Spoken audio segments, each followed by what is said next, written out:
Aquí y Ahora Producciones presenta Hablemos de Salud. 26 años al servicio de la medicina preventiva. Producción y conducción, Ana María Forte. Columnista, el doctor Mariano Favaloro. Locución y presentaciones, Oscar Di Profio.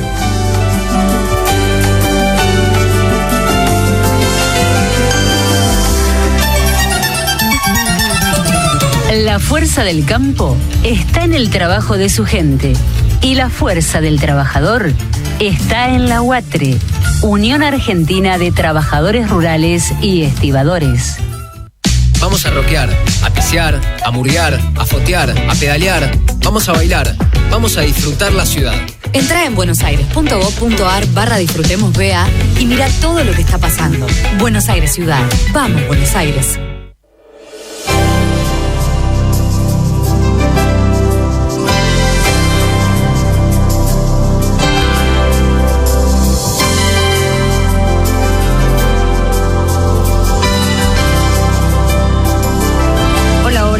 ¿Cómo están ustedes? Soy Ana María y los invito a una nueva emisión de Hablemos de Salud, un día muy lindo, soleado, hemos descansado 3 días, qué bien nos viene para que nuestro cerebro se pueda reponer, ¿no? El de algunos, digo que el mío no se repone nunca.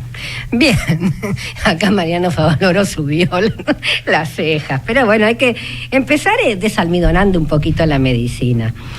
Les cuento para aquellos que hoy nos escuchan por primera vez y nos ven a través de internet, ¿no es cierto? Ecomedios.com pueden entrar, y que somos un grupo de profesionales que a través de 27 años venimos haciendo medicina preventiva por diferentes medios, porque pensamos que es la medicina que hay que realmente practicar, llegar al hombre sano para que éste no se enferme. 27 años con este latiguillo que, ¿saben ustedes? Parece mentira, pero es verdad. Ni los médicos hace 27 años atrás creían en la medicina preventiva. Digamos que se negaban para venir a la radio o a la TV, y por eso me instalé 10 años adentro del Garrahan y 10 adentro del Santoyani, porque es decir, los corría por los pasillos y el director le abría la puerta de la dirección y tenían que entrar. En el momento en que me empezaron a correr a mí, dije, bueno, es el momento como para que ya vengan a la radio y a la TV. No hay falta de ética, le decía, doctor, por favor, falta de ética es saber y no contarlo, porque realmente la mayoría de las enfermedades, las que no podemos prevenir, las podemos detectar a tiempo. Bien. Cuento los médicos que hoy nos visitan. Estamos, como siempre, con nuestro cardiocirujano de lujo y columnista, el doctor Mariano Favaloro, que va a hablar acerca de genética y psoriasis, y por ahí tiene algunas efemérides. También la licenciada María Criguet, que es profesora adjunta de la Universidad de la UCS. Contame qué es la UCS. La Universidad Católica de Santa Fe. Bien, y ella es especialista en estrés postraumático, que va a hablar de algo lamentable que está ocurriendo. No sé si antes no ocurría tanto, o antes se callaba, o la droga y diferentes cosas producen, ¿no es cierto?, que los monstruos abusen de los niños, ¿no? Va a hablar de abuso sexual infantil, que hay mucho. También estamos con el doctor Eduardo Silvestre, que es jefe del área ambulatoria del Hospital de Pediatría Juan P. Garrahan. Va a hablar de otra cosa que antes no existía, quizá el estrés en los niños. Y también con el doctor Roberto Glorio, que es dermatólogo, profesor adjunto de dermatología de la UBA, y va a hablar acerca de herpes zóster, culebrilla. Marcha a la cabeza, él es muy humilde, muy sencillo, pero la nota, una entrevista que le hice por TV hace 3 o 4 años atrás, no recuerdo, ¿vos recordás cuántos visitantes tenés últimamente? Muy arriba de los 5.000, 7.000, yo creo. ¿Está ya después? 50.000. Ay, perdón, 5.000. Sí, 50.000, 70.000. Sí, está. Es tremendo. O hay mucho o tenés un carisma especial. ¿Está? Hay mucho. Hay mucho. Bueno, ya le doy los muy buenos días al doctor Mariano Favaloro. Buenos días, Ana María. ¿Qué tal? Es genial, muy bien, me siento bien. Contenta por estar charlando entre amigos. Bueno, muy bien. Yo voy a hablar hoy de una investigación sobre genética y psoriasis. Justamente tenemos el especialista en dermatología. Si vos la parte genética. Yo casi iniciaría el tema y él puede seguramente dar muchos aportes más importantes que yo, inclusive. Pero bueno, hay una investigación por todo el mundo de distintas cosas y hay muchos laboratorios de investigación genética que realmente son las investigaciones que yo en este momento le doy un poquito más de valor, porque son las que irían a la esencia de las cosas, como quien dice, para saber a dónde se inician muchas enfermedades y muchos cuadros patológicos. Y entonces, en este caso es una publicación que hubo en el Journal of Investigative Dermatology, que investigaron sobre la psoriasis. Es una sumatoria de laboratorios que hay en distintos colegios y universidades de España, sobre todo en Barcelona, y la que centró toda la investigación es la Universidad de Barcelona. Hay aportes de universidades de Estados Unidos también para esta investigación. Y entonces vamos a presentar esto, que el 2% de la población aproximadamente tiene la psoriasis. Uh-huh. Que es una enfermedad eritemato-escamosa, o sea, con manchas en la piel, que tiene algunos lugares preferidos, en los codos, a veces en las rodillas, algunos lo tienen en la cara, en la nuca, y bueno, no se sabe bien, no se sabe el origen, y se está buscando a ver por qué el organismo tiene esta respuesta inflamatoria en la piel. Uh-huh. Entonces es una enfermedad inflamatoria de la piel que produce mucha queratina. ¿Y cuál es la unión, ¿no? La relación con la parte genética? Y con la parte genética hay varios estudios. Yo voy a presentar porque no conozco el resto de los estudios. Perfecto. Por ahora la enfermedad no tiene cura y lo que se está buscando es justamente a ver si se encuentra algún clic a donde poder manejarla o prevenirla. Uh-huh. Acá esta investigación logró localizar al gen TREX2, que tiene un papel relevante en la respuesta inflamatoria de la piel. El gen TREX2 codifica una exonucleasa, no hay otra forma de decirlo, no se ríe, relacionada con el mantenimiento de la estabilidad genómica, los mecanismos de la reparación y degradación del ADN en la piel. Bien. Entonces, la alteración de estos mecanismos, producido por aparentemente una alteración del gen TREX2, produce la deficiencia de esta proteína.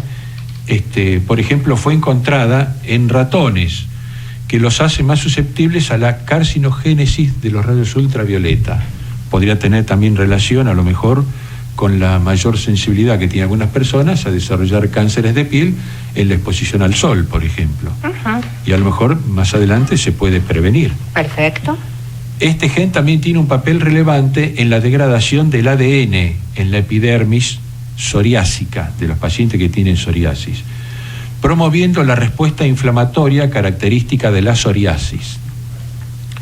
Entonces, los núcleos de los queratinocitos, las células de la piel que producen la queratina, que proliferan, se deforman y mueren en forma aberrante.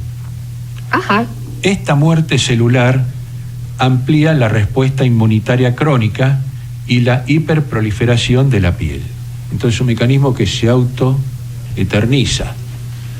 Tampoco se alimenta. Se retroalimenta. Se retroalimenta cuando empieza a tener el pusé, porque es una enfermedad que va por pusés y que también tiene relación psicosomática. Eso El lo estrés sabemos. y las situaciones, por ejemplo, de también estrés ambiental, producen la aparición de brotes de psoriasis. Atacan el sistema inmunológico. Sí, aunque parezca mentira, claro, hay un mecanismo inmunológico. Bien. Pero muy relacionado con el estrés también, que digamos Bien. que facilitaría estos mecanismos autoinmunológicos. Qué desastre que hace el estrés.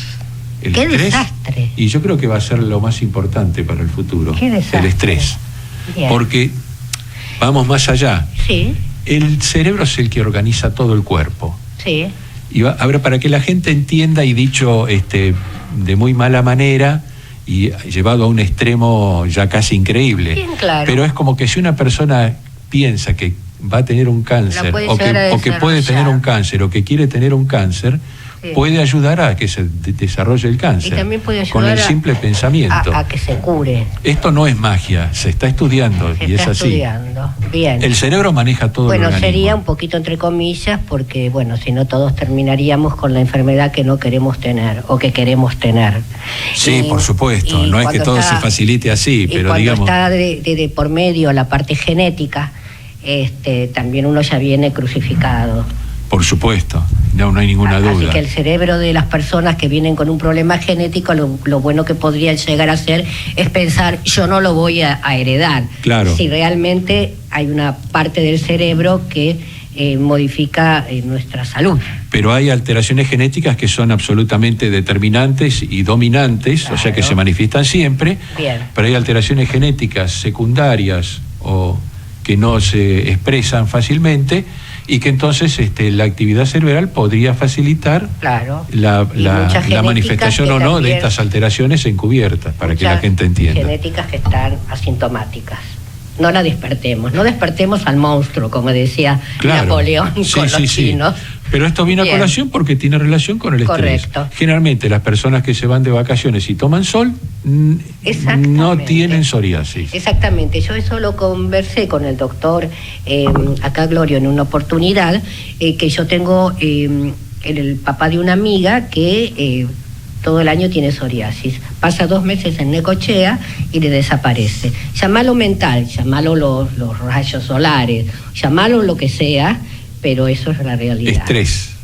Es el estrés Bien. que desaparece.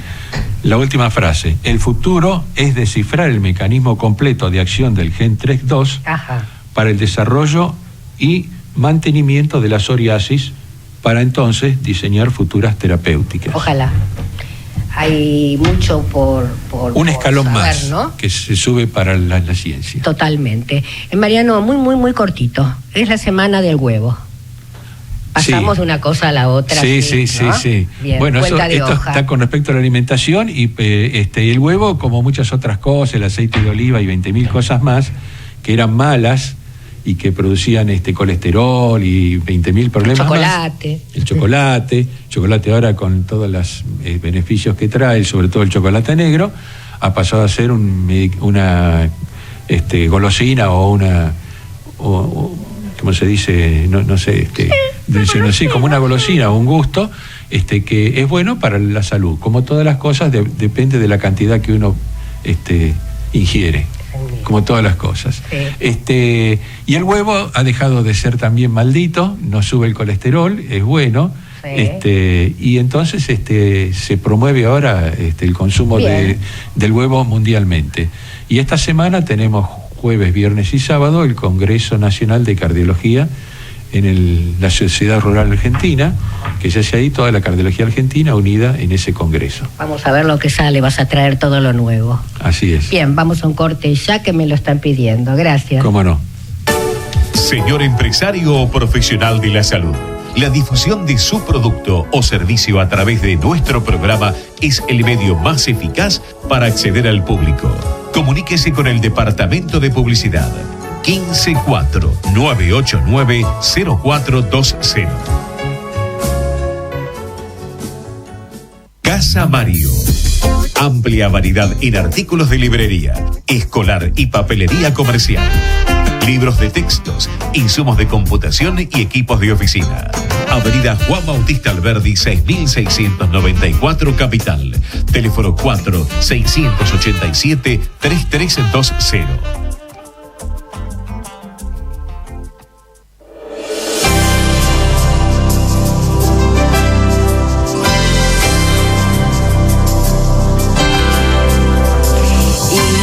con el doctor Eduardo Silvestre, ya lo presenté, él es pediatra clínico.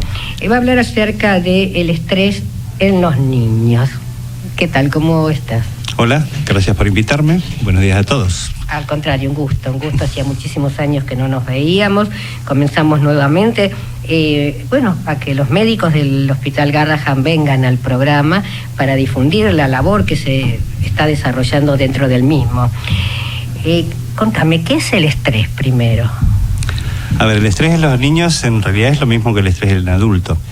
Lo que habitualmente se hace subestimar la presencia del estrés en los niños. No es común que escuchemos hablar de estrés en los niños. Y en realidad es tan nocivo, o diría más, digamos, que el estrés en el adulto. Para que tengamos una idea, ya en el año 2000, la Sociedad Americana de Cardiología determinó que el estrés en los adultos es factor de riesgo, al igual que el tabaquismo, el hábito de fumar, el sedentarismo, para padecer infarto agudo de miocardio, accidentes cerebrovasculares. Y la neurociencia en los últimos 5 o 10 años ha demostrado claramente que casi sin excepción el estrés de los adultos se inicia en la infancia. ¡Qué tul! Entonces, nosotros, los pediatras y todos los que trabajamos con niños, tenemos una enorme responsabilidad para diagnosticar tempranamente el estrés, porque podemos prevenir futuras y graves complicaciones. El problema es que está subestimado el diagnóstico. En realidad, nosotros lo llamamos muchas veces con otro nombre, ¿no? Porque no es común que escuchemos, digamos, a nuestros hijos, en nuestra familia, en nuestros amigos, escuchar a ese niño está estresado. Y en realidad hay muchos niños que padecen esta enfermedad importante. Lo que pasa es que nosotros decimos también que el estrés es la enfermedad de las 1000 caras, porque se manifiesta por diferentes síntomas, ¿sí?, que afectan diferentes órganos de la economía, y muchas veces le damos el nombre de la enfermedad. Por ejemplo, un niño que padece dolores de cabeza a repetición y desmayos a repetición y tiene síntomas variados, probablemente el diagnóstico médico, el diagnóstico pediátrico, tiene una migraña, o tiene un síncope vasovagal recurrente, o tiene un trastorno vasomotor. En realidad estamos mirando solo una partecita, si nos quedamos con ese aspecto, que es lo que hablábamos antes de entrar al programa. En realidad, justamente la problemática que subyace a todo esto es mucho más profunda. En realidad, el dolor de cabeza, los episodios de desmayo, los bajones de presión, las manifestaciones en la piel, el herpes, lo que antes estuvimos también charlando, son solo manifestaciones de una problemática que subyace. ¿Y qué es en definitiva el estrés? El estrés es una respuesta anormal, disfuncional de todo el organismo, que se empieza a equivocar y empieza a reaccionar en forma inadecuada ante cualquier situación de desafío. ¿Sí? Desafío de la vida cotidiana, puede ser desafío importante, situaciones traumáticas importantes, o a veces cosas comunes. Y por ahí una cosita más relacionada con lo anterior. El estrés es uno de los principales factores epigenéticos, ¿sí? Y yo quiero introducir el término y relacionarlo con lo anterior. Antes charlamos mucho de la importancia de lo genético, que por supuesto la tiene, pero quizás se gasta muchísimo dinero en investigación en lo que es el aspecto genético, el descubrir el gen específico que puede modificar la psoriasis, por ejemplo. Y en realidad se gasta poco en investigación y en atención de aquellos factores, ¿sí?, que pueden desencadenar una psoriasis, ¿sí? Solo el 2% de las enfermedades genéticas, solo el 2% de las enfermedades genéticas están presentes al momento del nacimiento. O sea, lo que quiere decir es que el 98% de las enfermedades genéticas van a estar dormidas, ¿sí?, y se van a despertar o no de acuerdo a la interrelación con el medio, con los factores epigenéticos. Los factores epigenéticos son la alimentación, el medio ambiente, los factores psicosociales, por supuesto, que después seguro que van a hablar quienes me continúan, y el estrés como tal. Entonces, el mensaje que me interesa particularmente destacar es cómo actuar sobre esos factores, ¿no? Sobre los factores epigenéticos que sin duda contra los genéticos, lamentablemente hoy en el aquí y ahora, poco podemos hacer. Pero con lo epigenético podemos hacer muchísimo, ¿no? Generalmente de un niño con estrés, ¿no es cierto? Que yo pienso que no es fácil, ¿no? De descubrir, o sea, sí para el médico que está en un hospital y que está actualizándose continuamente y que tiene muchos casos. ¿Se puede decir que de una madre, un padre, un abuelo, puede heredar el niño? Se dice que hay una predisposición. Yo dije antes que el estrés es una respuesta anormal del organismo ante una situación de amenaza, de desafío. Se dice que hay una predisposición genética, que hay algunas familias que tienen más predisposición que otras a reaccionar en forma inadecuada. Pero fundamentalmente tiene que ver con cómo ese niño, ¿sí? Cómo el cuerpo de ese niño aprendió a responder a las situaciones de amenaza desde que nació, o incluso antes, ¿sí? Desde que fue concebido, desde que está en la panza de la mamá. Si hay una respuesta de estrés, vuelvo otra vez, porque a veces por ahí no es fácil entenderlo. Cuando un niño responde con una respuesta de estrés, responde en forma equivocada, inadecuada para el organismo. Y ese aprendizaje está inscripto en su biología, o sea, está grabado en su cuerpo, en sus neuronas, en sus sustancias químicas. Y esa forma anormal de responder la adquiere durante los primeros años de la vida, ¿sí? Y va a tender a repetirla cada vez que esté ante una situación de amenaza. Entonces, justamente el desafío es diagnosticar esto tempranamente y corregir esa manera anormal de responder ante las situaciones de desafío. Si no, lo va a seguir haciendo de la misma manera y cada vez va produciendo mayor impacto en el cuerpo, que se va a manifestar, en la medida que pasen los años, cada vez con más intensidad, ¿no? Por ejemplo, ¿se puede confundir con un estado de angustia o de depresión? Sí, por supuesto. El estrés tiene síntomas físicos y síntomas conductuales.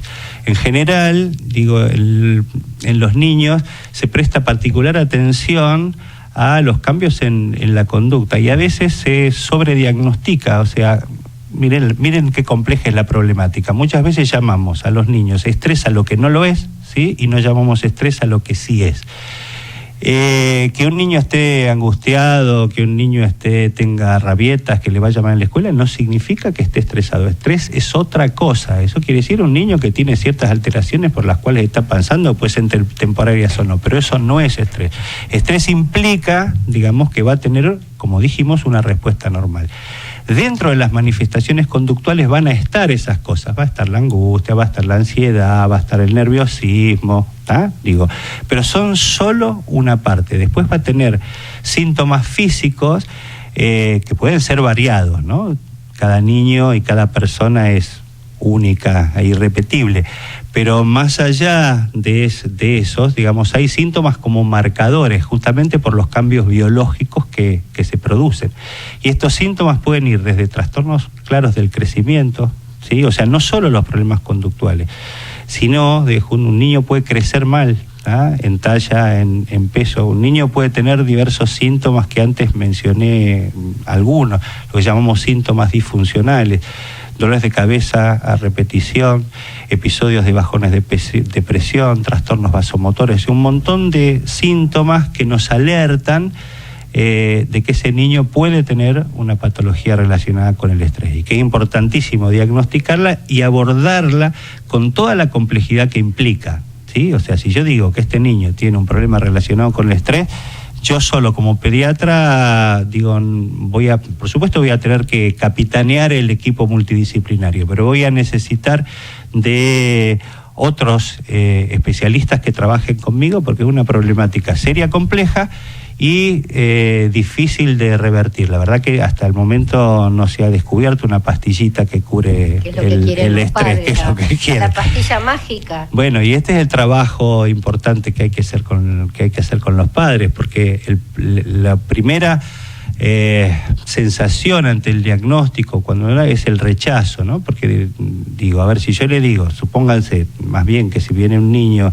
y yo lo examino por primera vez, aunque yo sospeche claramente que tiene una enfermedad relacionada con el estrés, no le voy a decir esto a los padres, porque si yo se lo digo directamente, no vuelven, ¿tá? Porque van a decir, ¿y este quién le ganó? Digamos, yo se lo traigo porque le duele la cabeza, se desmaya, le duele la panza un montón de veces, no crece bien, y este salame, digamos, me dice que mi niño está estresado y además siente que le estoy echando la culpa a ellos, ¿no? Claro. Digo, entonces, en realidad el pediatra tiene que trabajar muchísimo, tiene que hacer el diagnóstico y tiene que trabajar muchísimo con esta familia para que puedan entender la complejidad de la problemática y después, en definitiva, diseñar la estrategia que va a seguir para abordar el problema de este niño, ¿no?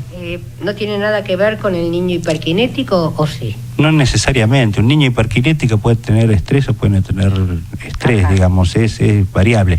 Probablemente un chico que esté estresado esté más angustiado, más ansioso, claro. Pero también puede estar retraído e inhibido, ¿sí? Puede ser el que a las maestras sí les gusta, digamos, el que se siente el buenito, el que no joroba a nadie, sí. ¿No? Es una maravilla, no se pelea con sus compañeros, hace toda la maestra lo que la maestra le dice y las maestras dicen que está maravilloso y en realidad ese niño tiene una problemática seria, ¿no?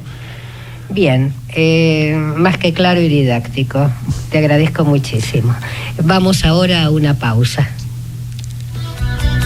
Vamos la radio, somos tu voz. Vamos con Eco, siempre la verdad y la mejor información. Ay, pero qué tarde, ¿qué se me hizo? Me tengo que apurar porque si no, no llego.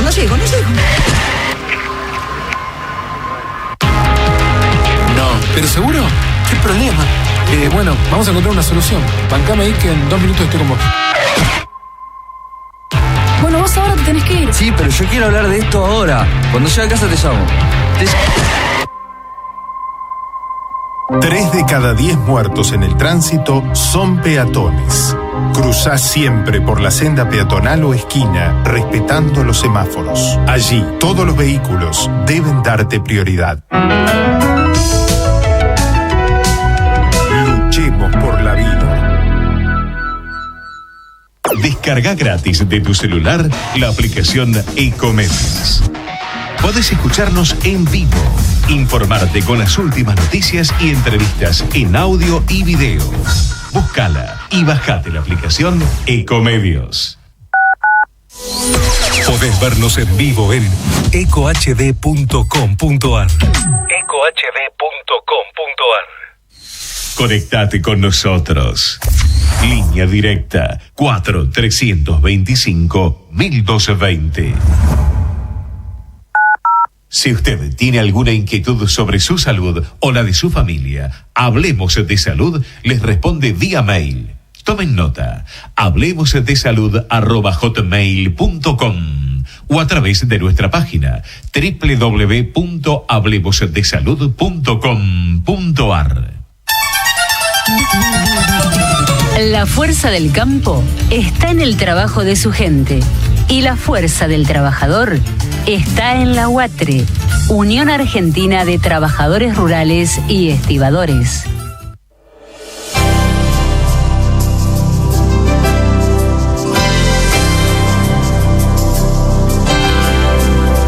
Y continuamos con Hablemos de Salud, realmente un programa hermosísimo entre amigos y entre excelentes profesionales.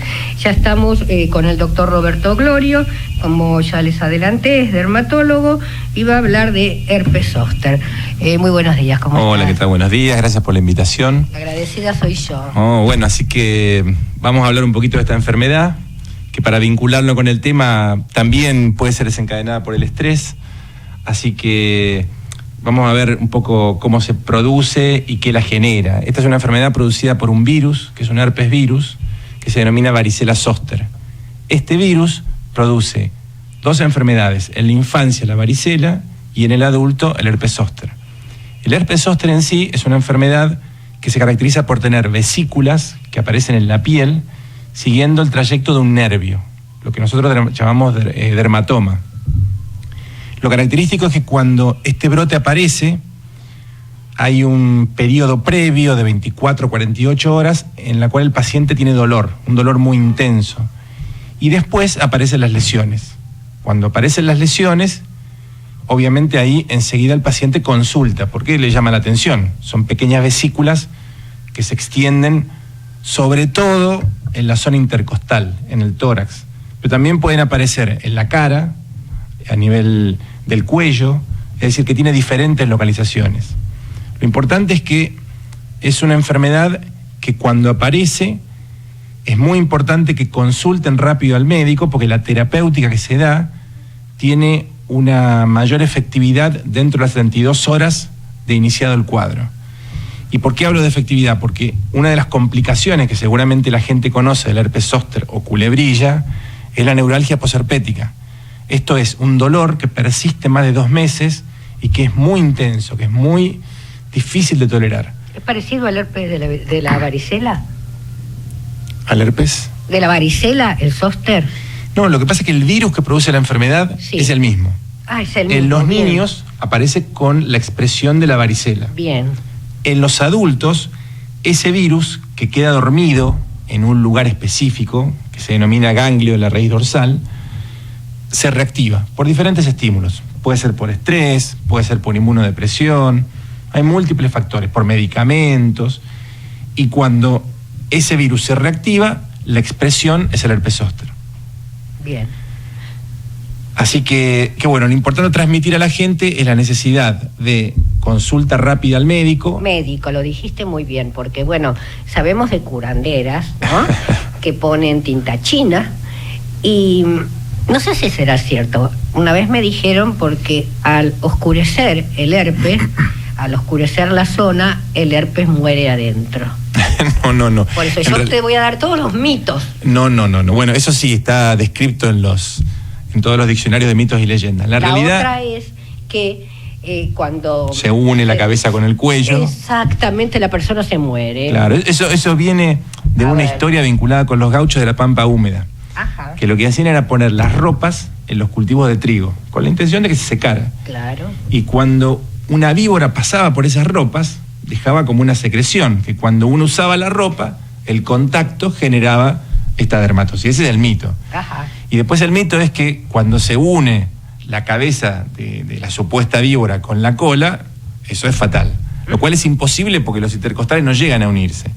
Pero bueno, están los mitos. Por eso también la gente muchas veces recurre al curandero. Y pierde tiempo. Y claro, porque en realidad la enfermedad es una enfermedad que es autorresolutiva. En 2 a 3 semanas la enfermedad se va. O sea, no la enfermedad, las lesiones se van.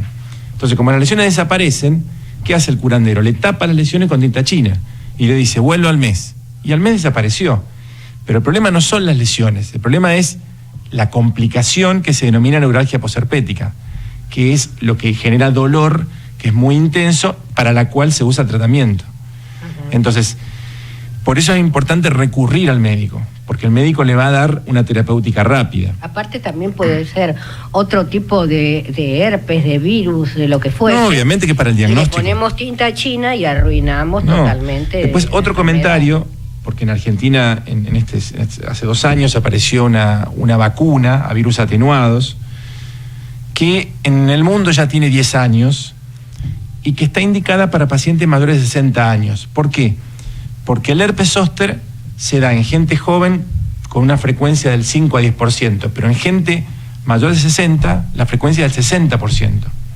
Con lo cual, ante una persona que no ha tenido herpes y que tiene factores de riesgo, porque tiene inmunodepresión, porque toma corticoides, toma medicación, toma alguna cosa, ahí se indica la vacuna.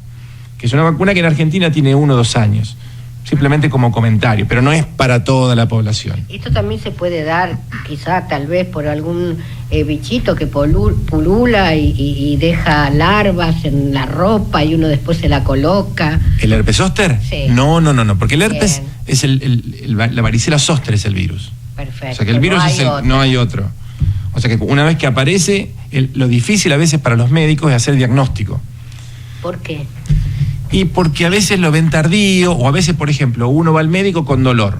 Sí. El médico no ve nada, ve dolor y lo interpreta como una contractura. Y después aparecen las lesiones. ¿Cómo se transmite? Bueno, la posibilidad de contagio existe es muy baja la contagiosidad, pero se da por contacto directo. Porque las lesiones aparecen con unas vesículas, que son pequeñas ampollitas, se rompen y ese líquido cuando toma contacto en una persona susceptible, ahí se contagia. Quiere decir que hay que tener cuidado con la ropa. La ropa que deja esa persona. Si bien eso a priori sería cierto, la realidad es que como tiene baja contagiosidad, por ejemplo, siendo el mismo virus, ese virus en un niño produce la varicela y en la varicela la contagiosidad es alta. Ahora, la reactivación del herpes zóster en un adulto tiene baja contagiosidad. Eso debería tener múltiples explicaciones, pero en realidad es como que el virus es menos agresivo cuando se expresa como herpes zóster. Ahora, tanto la varicela como la culebrilla, porque capaz que la gente lo conoce más por culebrilla, ¿no? ¿Puede repetir? Existe una baja posibilidad, hablando del herpes zóster, entre un 5 a 10% que recurra. Es raro que recurra, pero existe una posibilidad baja. ¿Y la varicela? La varicela es una enfermedad que una vez que uno la adquiere, ya el cuerpo genera defensa. Entonces no es que recurre la enfermedad. Es como que el virus uno lo incorpora y ya lo tiene, y ya genera anticuerpos para eso. El problema de la varicela es que a veces no se expresa. No se expresa. O sea, una persona adquirió, se contagió, pero no se manifestó en la piel. Y sin embargo uno tiene el virus incorporado. Claro, también en esto debe intervenir la vacuna, ¿no? Que debe ser obviamente, la vacuna lo que hace es, de alguna manera, como solapar, como frenar. Pero bueno, por eso yo hice la diferencia con respecto a la vacuna del herpes zóster, porque uno diría, bueno, fenómeno, todo el mundo se coloca la vacuna. No, está indicada para ciertos grupos. ¿Por qué? Porque es una vacuna que tiene efectos adversos, es a virus atenuados, es como si fueran virus dormidos, digamos. Vos dijiste algo de las 72 horas. El paciente que va antes de la persona que va antes de las 72 horas, ¿tiene posibilidad de una medicación? Exactamente, una medicación vía oral que tiene una gran posibilidad de evitar esto que denominé complicación, que es la neuralgia posherpética, este dolor intenso. En cambio, por ejemplo, yo veo a un paciente a los 7 días de iniciado el cuadro. Y ya en realidad le explico que esto se le va a ir y bueno, hay que ver qué pasa con el dolor. Y ahí uno trata el dolor, que viene el otro problema, porque el que tiene neuralgia tiene un dolor demasiado intenso. Entonces hay que usar analgésicos poderosos. Entonces por eso, ante la más mínima duda con respecto a estas lesiones, consultar al médico. Como todas las enfermedades, o sea que en el momento que uno las detecta, porque no hay mejor que el paciente, ¿no? Tenemos que despertar el médico que llevamos dentro, y bueno, si es y si no, no, pero concurrir rápido a un hospital, a su obra social, pero no dejar pasar, y menos en los niños, ¿no? Ninguna erupción. Bien, Glorio, como siempre. Muchas gracias. Genial. Vamos a hacer un pequeño paréntesis. El objetivo de Hablemos de Salud es brindarles a través de una calificada información los conocimientos necesarios para la prevención de enfermedades mediante la promoción de la salud.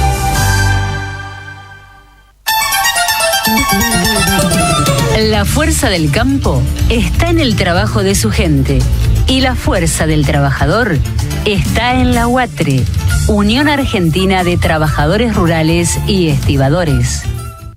Vamos a morfar, a matear, a patear, a fichar, vamos a calecitear, vamos a enamorar, vamos a disfrutar la ciudad. Entrá en buenosaires.gov.ar/disfrutemos BA y mira todo lo que está pasando.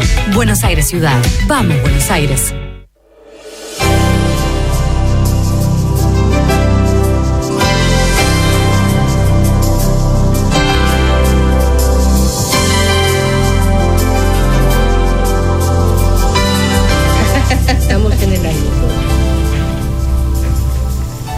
Bien, y ya estamos con una gran amiga, la licenciada María Criguet. Con ella, bueno, como les adelanté en un principio del programa, se va a hablar de el abuso infantil, ¿no es cierto?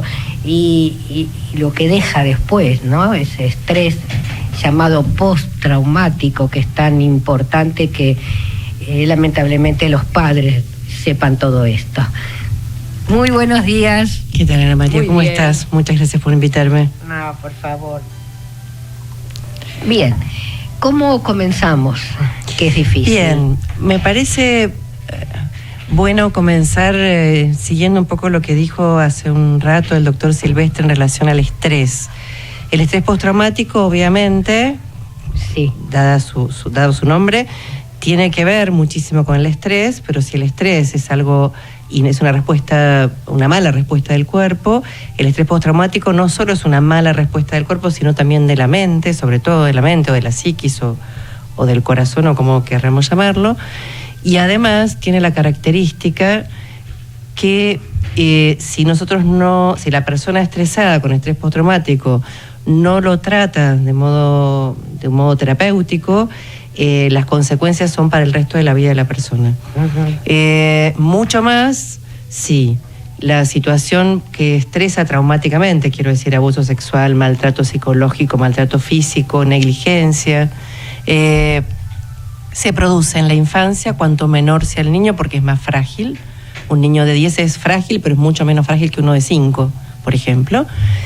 Cuando el daño es hecho cuanto más cercano sea la persona que hace el daño, en cuanto al vínculo, estamos hablando de padre, cuidador, ¿sí? No es lo mismo un vecino o un tío lejano que ve 2 veces por año o una cosa semejante. El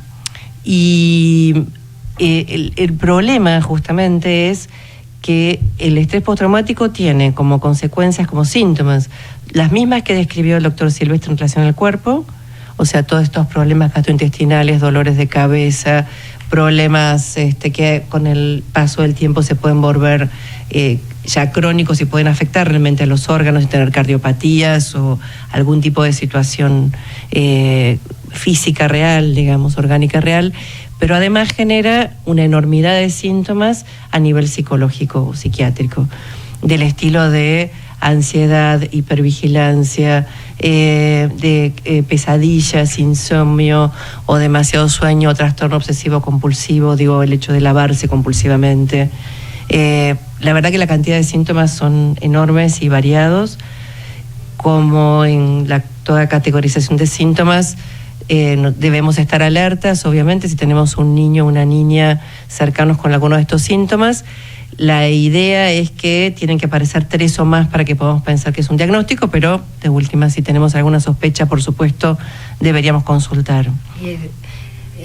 La mamá, el papá o quien lo cuide tiene que tener en cuenta que el niño no miente, ¿no? No fantasea de algo que no conoce, porque muchas veces cuando esto ocurre en el seno familiar, es como, bueno, la mamá le mete estas cosas en la cabeza porque estamos separados, pero a través de los dibujos y a través del lenguaje, a los chicos hay que creerles. Lamentablemente hay casos como los que describís, donde se complica al hijo o a la hija en medio de una situación de un divorcio compulsivo, difícil, pero la verdad es que la mentira se puede desarmar, obviamente por gente especializada en entrevistar niños. Hoy, por suerte, la justicia casi en todos lados cuenta con cámara Gesell, entonces el niño o la niña es entrevistado y filmado, con lo cual, en lo mejor de los casos, ¿no? Claro. No debe ser, no vuelve a ser entrevistado por el mismo tema, y las personas saben qué preguntas hacer. Hay cuestionarios, o por ejemplo, ocultos de abuso, que uno no pregunta directamente si Pepe abusó de vos, sino uno pregunta muy abiertamente, son varias preguntas y es una buena información para detectar eso. Muchas veces el niño o la niña no dicen quién es la persona que abusa porque tienen miedo, porque hay amenazas concretas del estilo... ¿A ella o hacia los a la padres, mascota, ¿no? A los padres, si vos hablás yo voy a hacer lo mismo con tu hermanito, o si no, simplemente miedo o simplemente confusión. Cuando hay situaciones de abuso, la verdad es que el niño o la niña quedan profundamente confundidos y tienen una relación de mucha ambigüedad con la persona que abusa, porque también lo quieren y también dependen de él, y también hay una relación buena y de cuidado y de afecto entre la víctima y el victimario. Yo tengo el caso de un familiar que concurre salita de 4 a un jardín, un jardín privado, Con esto quiero decir que en todas las clases sociales, ¿no? Y bien lo sabes vos. Absolutamente. Ocurren, pero lo dramático de esta situación, que en el término de un año, el año pasado, ya hubieron 2 chiquitos abusados por los padres en forma directa, padres, ¿no? Y es increíble, porque que en 30 chicos haya 2, y vaya a saber, es una cantidad. Hay chiquitos con reacciones que lo detectan. Yo ejercí 14 años de maestra jardinera, lo llegamos a detectar las maestras, pero eso, poder verbalizarlo en la familia, es todo un trastorno tan grande, y aparte uno no se puede convertir en cómplice de, porque sabemos. Pero además estás obligado por ley a denunciar, no solamente Ahora, médicos, psicólogos, enfermeros, sino cualquier persona que esté en contacto con un menor en riesgo. Atrás, no, olvídate. Era imposible. De todas maneras, a pesar de que la ley hoy es muchísimo más protectora en cuanto a los niños, en cuanto a situaciones de abuso, ya sea físico, sexual, psicológico, la verdad es que muchas veces la justicia interviene y el resultado no es el mejor, o muchas veces los niños no lo cuentan, o lo cuentan aún hoy y tienen padres o madres que no pueden escuchar, y a lo mejor el abusador no está en el núcleo en la casa, digamos, conviviendo, pero no lo pueden escuchar, quizás porque también fueron abusados de niños, en algún tipo, digo, no es necesariamente que el abuso haya tenido que ser sexual, o sea, cualquiera de los 3 abusos en verdad genera muchísimos problemas con la autoestima, con el poner límites, con muchísima ambivalencia en relación a las normas y a las pautas, y mucha más facilidad para ser manipulado por un psicópata, ¿sí? Que es el perfil en general de los agresores. No de todos, pero entonces hay como hasta como un olfato, te diría, animal, y perdón por decir algo tan básico, pero hay como una percepción así muy, muy básica de quién ha sido una víctima y quién ha sido un abusador, digamos, y la conexión es cuasi instantánea. Y por algún motivo la persona abusada comienza a obedecer en forma cuasi automática, aunque sea adulta. Hablaste de 3 tipos de abusos. ¿Qué tipos son? El más grave es el sexual. No tanto, quizás no deja lesiones, a veces los abusadores son muy hábiles, lamentablemente, en esto, y lamento decirlo de esta manera, y no dejan ningún tipo de lesiones ni de marcas, pero a nivel psicológico es lo que causa más daño, y de modo permanente. Entre otras cosas, porque hay un desarrollo de la sexualidad en un momento donde no hay un despertar biológico, no hay una posibilidad de entenderlo. Entonces, eso también va a generar síntomas, que se van a reabrir o que van a despertar cuando haya, no solamente va a tener síntomas en ese momento, sino cuando entra en la pubertad, seguramente va a haber una sintomatología que va a aparecer de otra forma, y mucho más si empieza a tener una vida sexual activa. También puede tener síntomas. Si es que lo puede tener. Si es que la puede tener. Quizás muchas veces hay compulsión sexual, o una frialdad absoluta y anorgasmia, reticencia a la sexualidad, o lo contrario. Muchas veces hay compulsión sexual y en la que casualmente, entre comillas, no hay ninguna posibilidad de disfrute. Quiero decir, es un acto realmente compulsivo y repetitivo, sin violación siempre. Claro, tal cual. A sentir. ¿Y qué hacemos ante este hecho? Bien, es una muy buena pregunta y una muy difícil respuesta. Y no porque no la tenga, sino porque, el tema es, si es un niño, si es un menor de edad o una menor de edad, hay una serie de cuestiones a nivel psicológico y trabajo con trabajadores sociales y en tal caso hasta casas de refugio, que te diría que están casi en todo el país. No sé, sé de algunas provincias en las que yo por ahí circulo por temas de trabajo. Perdóname, por ejemplo, casas de refugio, ¿no es cierto? Yo sé que hay un gran rechazo hacia las casas de refugio, no son todas iguales aparte, ¿no es cierto? Rechazo por parte de la familia, porque dicen que quizá cuando salen peor que cuando entraron. ¿Es cierto esto? No es lo que... Lo que pasa es que en casas de refugio a las que yo me refiero suelen ir las madres o sea, imaginemos que el abusador y el golpeador es el padre y entonces la mujer se refugia en esta casa con los hijos. No es una casa de refugio solamente para los niños. Perfecto. En ese caso se pensaría mejor más en situaciones de familias sustitutas, ¿sí? Que tengan la guarda del menor durante el tiempo que dure la situación. Digo, quizás no haya ninguna persona en la familia que se pueda hacer cargo y en ese caso hay que darle una adopción a otra familia.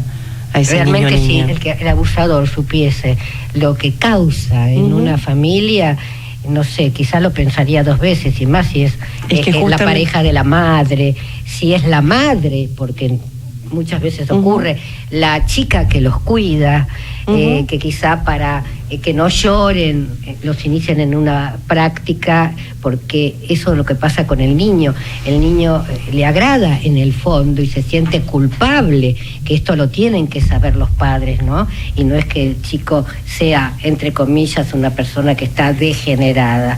Es un punto erógeno, es como, exacto. A ver, yo siempre digo lo mismo, es como si yo tengo en mi casa instalada la luz, el botón de la luz, la lámpara y toco el botón y se prende. Digo, si está bien hecha la conexión, si pagué la luz, si no me la cortaron, la luz prende. Bueno, este también es un lugar erógeno, que sí, que tiene todo un cableado. Digamos, los médicos me van a matar por no decirlo de este modo, pero... No, estás graficando algo. Y que si alguien toca ese botón se enciende. El único tema es que no hay una descarga ni hay una elección de esa situación, de ese prendido a esa edad. Entonces, esa no descarga y que además sea con alguien que no sea una situación elegida, que sea con alguien que la persona quiere, pero no elegiría tener un acercamiento sexual, y que además es alguien que, no sé, respeta, que es su maestro, su papá, su mamá. Digo hombres porque la mayoría son hombres. Hay personas que abusan, que son mujeres, pero no es la mayoría, o al menos no hay tanta denuncia, no lo sabemos. Sí.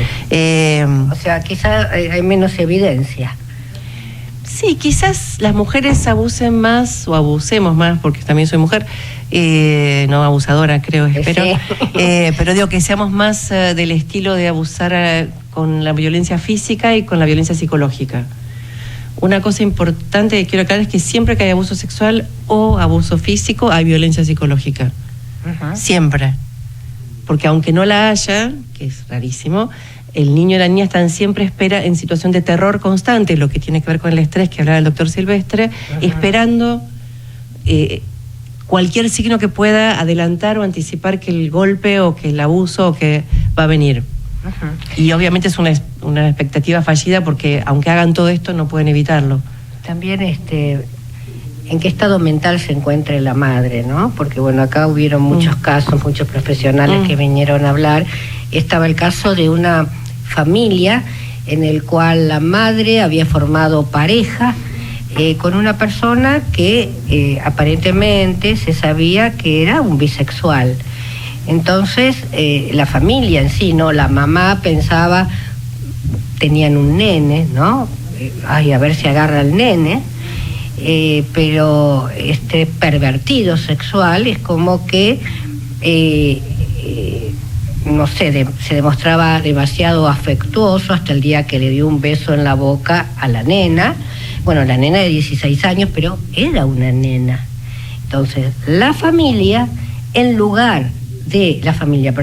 mamá, en lugar de ver la situación, y él era el proveedor del hogar, cállense en la boca y el que se quiere ir que se vaya. Y 2 hijos chiquitos se fueron. Entonces, también esa es la reacción de qué hace la madre. Si yo hablo me quedo sin la comida diaria, o si yo hablo me quedo sin mi hombre por este niño que está mintiendo, porque cuando quieren encubrirlo, encubren, ¿no? Hay muchas situaciones en las que hay una entrega. Esa es la palabra, exacto. Que lo puedes pensar en una familia en la cual el padre o la persona que vive en la casa abusó no de uno, sino de todos los hijos. O sea, yo pienso, bueno, 1, mala suerte, 2, en fin, casualidad, 3 es puntería, o sea... es como el que roba una vez. Claro, o sea, no hay modo, ¿no? Tenés 3 hijos, los 3 fueron abusados. Sí. Bueno, estabas mirando realmente otro canal, vivías en otro lado. Quiso. Bien, un mensaje cortito. pedir ayuda, hablar, lo que hay que romper es el silencio. Creo que lo más eficaz del abusador, lo que transmite con el terror es, de esto no se habla. Ajá. Y esto además se contagia con una cultura judeocristiana que tenemos, que de las cosas privadas o difíciles o no se habla, y la verdad que el dolor que causa no hablar de esto nunca jamás en la vida, y la cantidad de sintomatología es inmenso. Y obviamente se puede trabajar siendo un adulto víctima de abuso en la infancia. Se puede trabajar siempre. Bien, vos dijiste de esto, sí se habla. Nosotros junto a un grupo de psicólogas y psiquiatras, hace 9 años atrás presentamos un programa para Canal 7 y habíamos puesto el título de esto sí se habla, ¿no? Y ojalá tenga la oportunidad de poder ponerlo en práctica, que algún funcionario se dé cuenta, ¿no es cierto?, que esto es demasiado, tiene mucha vigencia. Señores profesionales, nos sacan del aire, les agradezco muchísimo la presencia a todos. Desde ya los voy a invitar para una próxima, y para mí este programa fue un programa de lujo. Gracias, doctor Mariano Favaloro, gracias, licenciada Crihuet, gracias, doctor Silvestre, gracias, Glorio. Los espero a todos la próxima semana en este mismo horario. Chau, chau.